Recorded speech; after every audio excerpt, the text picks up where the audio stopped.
Hello students, welcome to civil staff Himachal and mains current affair session, जिसमें आज हम discuss करने वाले हैं about law against demolition drives. अभी रिसेंटली हमने देखा in different part of the country काफी ज्यादा विरोध प्रदर्शन हो रहा था अगेंस्ट नुपुर शर्मा। नुपुर शर्मा जो कि बीजेपी की मेंबर भी थी, जिन्होंने अलाइज रिमार्क किए over prophet Mohammad which hurt the sentiment of Muslim community not only in India but world wide.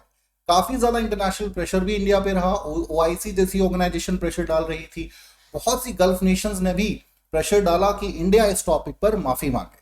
ठीक है जी, तो बहुत ज्यादा प्रेशर इंडिया पे था and in different part of India काफी ज्यादा विरोध प्रदर्शन हमें देखने को मिला, जिसकी वजह से पब्लिक ऑर्डर डिस्टर्ब हुआ, पब्लिक प्रॉपर्टी को नुकसान पहुंचा, इलीगल इंक्रोचमेंट्स हुई।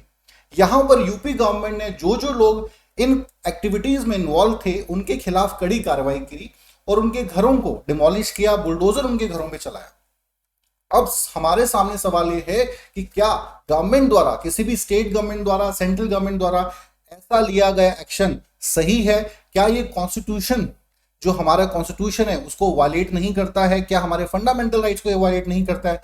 क्या डिफरेंट जजमेंट जो सुप्रीम कोर्ट की अभी तक रही है उनको ये वायलेट नहीं करता है? और ये पहली दफा तो ऐसा हुआ नहीं है। हमने पेमेंट ड्वेलर्स का केस देखा था, जहांगीरपुरी का इंसिडेंट।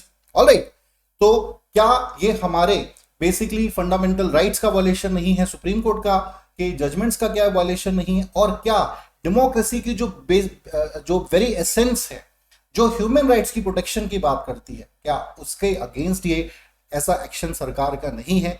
ये सवाल जो है आज हमारे सामने है।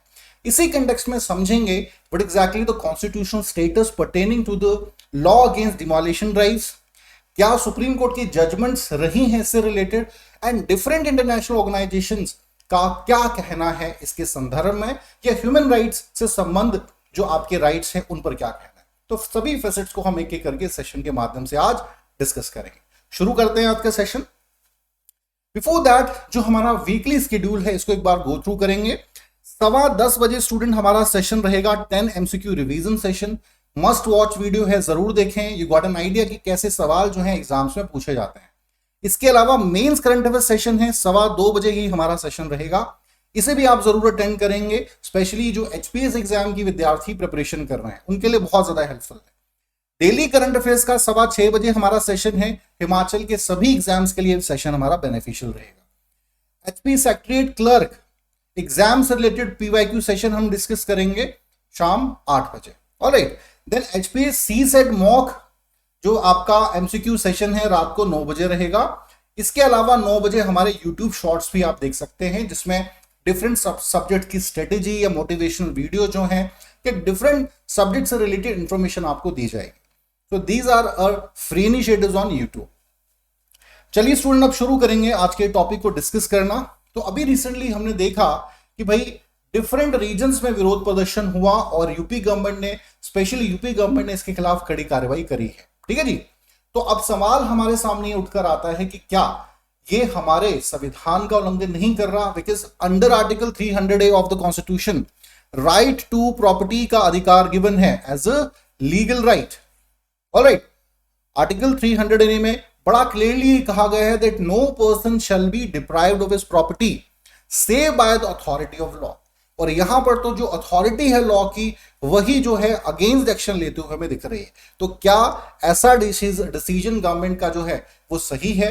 ये सवाल हमारे सामने है। इसी कंटेक्स्ट में कुछ और पैरामीटर्स को देखेंगे। ठीक है जी, रीजंस फॉर द एक्शन। अब ये समझना भी जरूरी कि ऐसा गवर्नमेंट ने किया क्यों। गवर्नमेंट इस पे, यूपी गवर्नमेंट का इस पे क्या कहना है? यूपी गवर्नमेंट ने कहा कि this decision has been taken to provide quick justice. ठीक है जी, सालों साल लग जाते हैं ऐसे लोगों को के खिलाफ कोई कार्रवाई हो नहीं पाती या क्लीन छूट जाते हैं, विच मोटिवेट्स सच फ्रिंज एलिमेंट की अगेन ऐसी एक्टिविटीज को फिर से वो प्रैक्टिस करें। तो बहुत बड़ा लेसन ये रहेगा और क्विक जस्टिस भी कहीं ना कहीं यहां पे दिया गया है।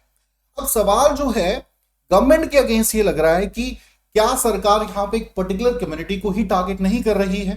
ठीक है जी, तो सरकार का इस पे ये कहना था कि भाई ये जो आपके बेसिकली एक्टिविटीज करी गई हैं, ये एक्टिविटीज भी एक पर्टिकुलर कम्युनिटी द्वारा ही करी गई हैं। That's why this action has been taken against a particular community. But despite the fact, ये डिबेटेबल इशू है कि क्या सरकार का ऐसा एक्शन लेना, और इससे पहले क्या सरकार ने किसी और कम्युनिटी के खिलाफ ऐसी कार्रवाई करी है?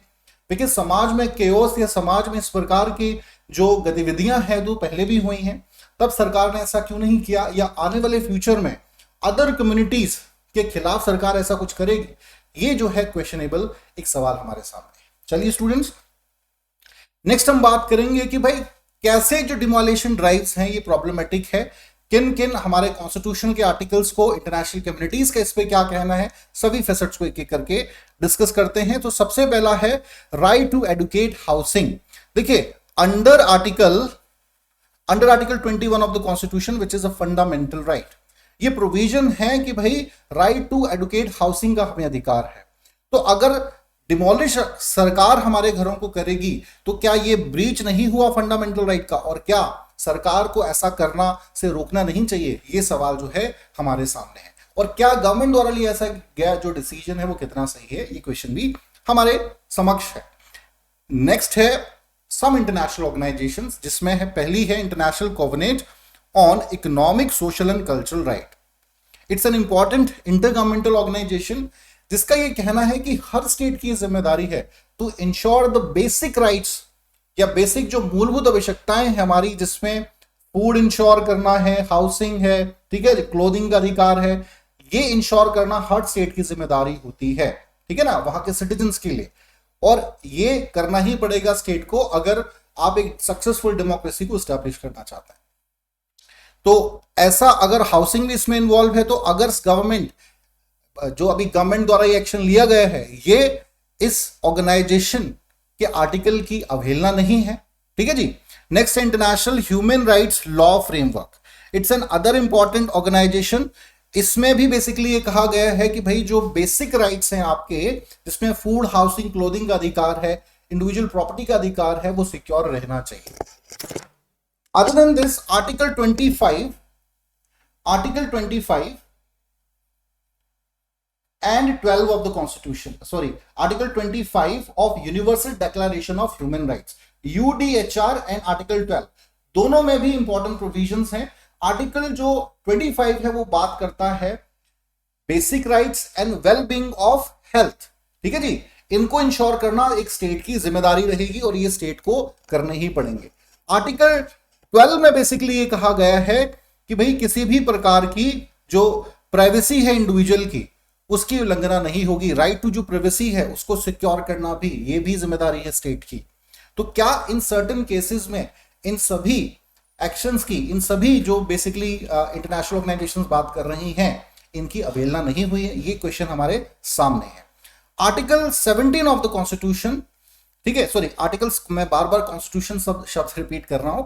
Article 17 of international covenant on civil and political rights, ठीक है जी, इनका ये कहना है कि किसी भी प्रकार का आर्बिट्रेरी इंटरफेरेंस जो है स्टेट नहीं कर सकता इंडिविजुअल प्रॉपर्टी पे, किसी की भी इंडिविजुअल प्रॉपर्टी पे ऐसे घुस के जो है उसको डिमोलिश नहीं कर सकते हैं।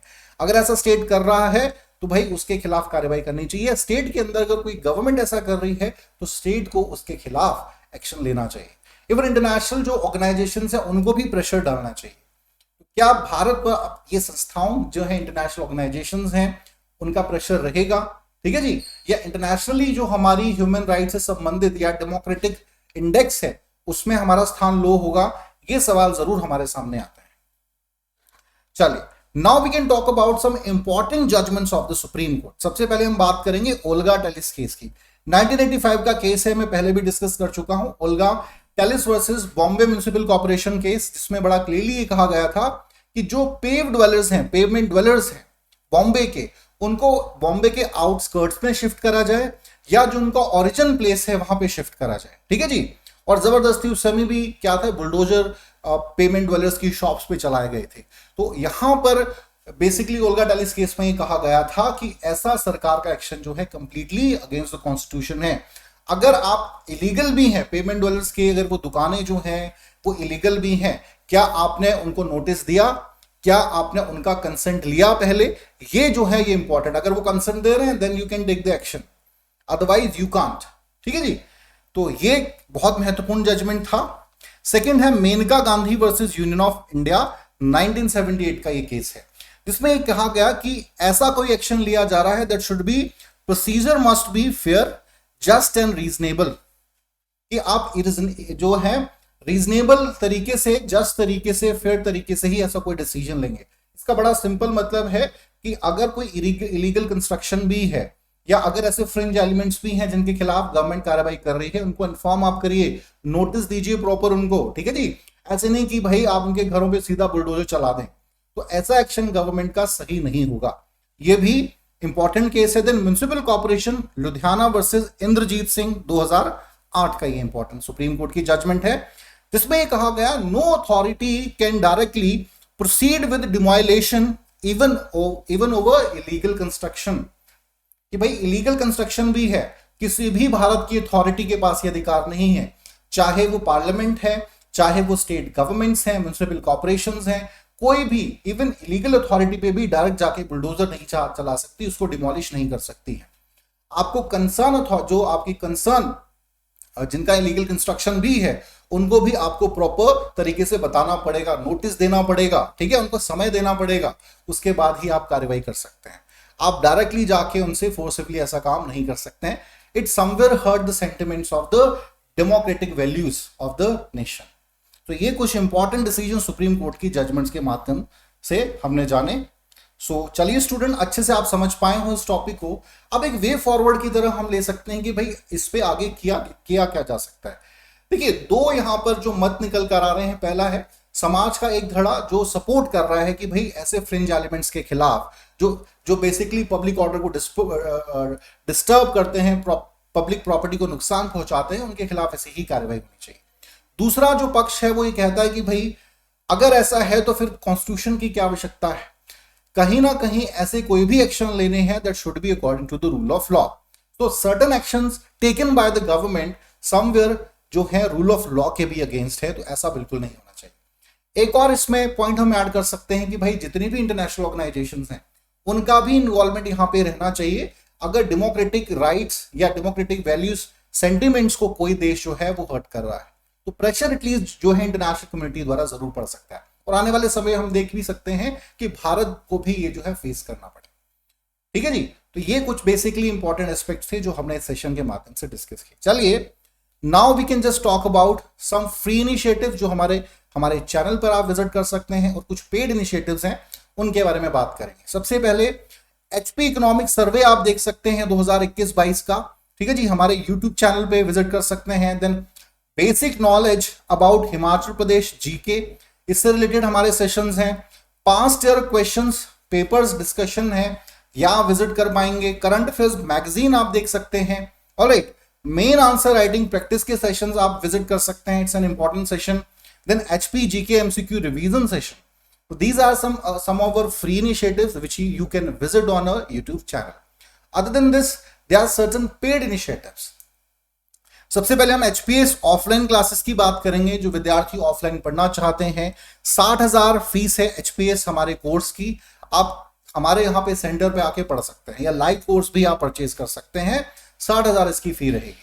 HPS ऑनलाइन कोर्स अगर आप घर बैठ के प्रिपरेशन करना चाहते हैं तो भाई 25,000 इसकी फीस रहेगी। ठीक है जी, आप घर बैठ के भी इस एग्जाम की प्रिपरेशन कर सकते हैं, जिसमें आपको हर नोट्स जो है वो प्रोवाइड कराए जाएंगे, इसमें टेस्ट सीरीज इंक्लूड है, लेक्चर्स इंक्लूड है। ठीक है जी, तो आप चाहे तो घर बैठ के भी प्रिपरेशन कर सकते हैं। नाउ एनटीएल एलाइड कोर्स की जो अमाउंट है 12,500 अमाउंट है उन विद्यार्थियों के लिए जो कि नायब तहसीलदार या अलाइड सर्विसेज की प्रिपरेशन कर रहे हैं। इसके अलावा जेओए आईटी एग्जाम की जो विद्यार्थी प्रिपरेशन कर रहे हैं, 6,500 फी इस कोर्स की भी हमारी रहेगी। SI sub inspector and clerk exam भी हमारा 13 बेसिकली जून से स्टार्ट हो चुका है, इसे भी आप ज्वाइन कर सकते हैं। And the fee of this course is also 6,500। So any of the course जो भी आपको सुटेबल है, जिन जिन एग्जाम्स की आप प्रिपरेशन कर रहे हैं, it's going to help you lot. इसके अलावा हमारी टेस्ट सीरीज है, उसे भी आप जरूर फॉलो करें। ठीक है जी, तो टेस्ट सीरीज भी हमारे HPS exam, naib tehsildar exam and allied services exams की अवेलेबल रहेंगे। चलिए स्टूडेंट्स, आज के लिए इतना ही। Thank you very much.